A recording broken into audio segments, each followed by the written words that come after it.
Assalamu alaikum dostlar. Bugün men sizlerge öte kızıktуу bir nerseni көрсөткүм келип турат. Бул жерде бирге иштеген балдардын суроосу боюнча ушул нерсени, ушул видеону киргизгенге чечим чыгардым. Бул көптөн бери айтып атышкан. Азыр мен сиздерге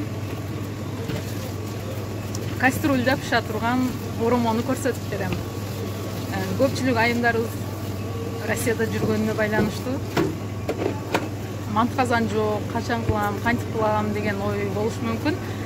Мен ушундай кылып туруп эле иште кадимкидей камыр алып, бизде кухняда мал эти жок болгон үчүн курицадан эле фарш даярдап алдым. Курица, картошка, пияз кылып туруп, анан кадимкидей эле обычный камырыбызды ушинтип жайып, около жок, мен мондой эле стреч или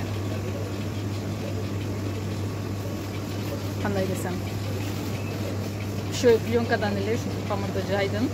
Анан үстүнө май, болбосо сливочный масладан эриттим мен, дамы жакшыраак чыксын үчүн. Анан бир уштук жумуртканы чагып, үстүнө сүртүп, жумуртканы мен өзүм жакшы көргөн үчүн дайым оромо кылсам кошуп коем. Андан кийин фаршыбызды салып, кадимкидей эле үйдө жасаган оромобузду кылабыз. Андан соң кастрюлькага суу куюп, уже кайнап жатат.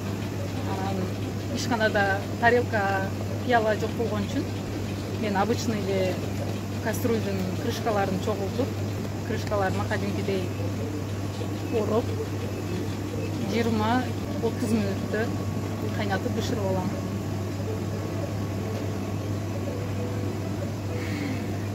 Биринчи көргөн адамга аябай күлкүнүчтүү болушу мүмкүн, бирок кадимки нерсенин жолун тапса болот. Айтышат го, аялдан амал качып кулбайт деп. Одноразовый посудалар менен иштейбиз биз кухняда. Бирок мондой кастрюльдардын идишин таап алдым. Ушундай кылып кадимки манты казанда бышкандай оромо бышат. Бүгүн заказ көп болгон үчүн мен оромону гана кылдым. Буда манты деле кылсаңыздар болот. Кайнаган сууга ушинтип. Үйдө жасасам, мен квартирада жасасам, пияланы салам казандын ичине. Анан тарелкаларга салып, кудум ушундай кылып бышырып алам. Даяр болду оромобуз. Тоок этинен эч ким оромону жеп көрбөсө керек. Бир даярдап көрүңүздөр, аябай сонун, даамдуу. Дайыма биз менен бирге болуңуздар.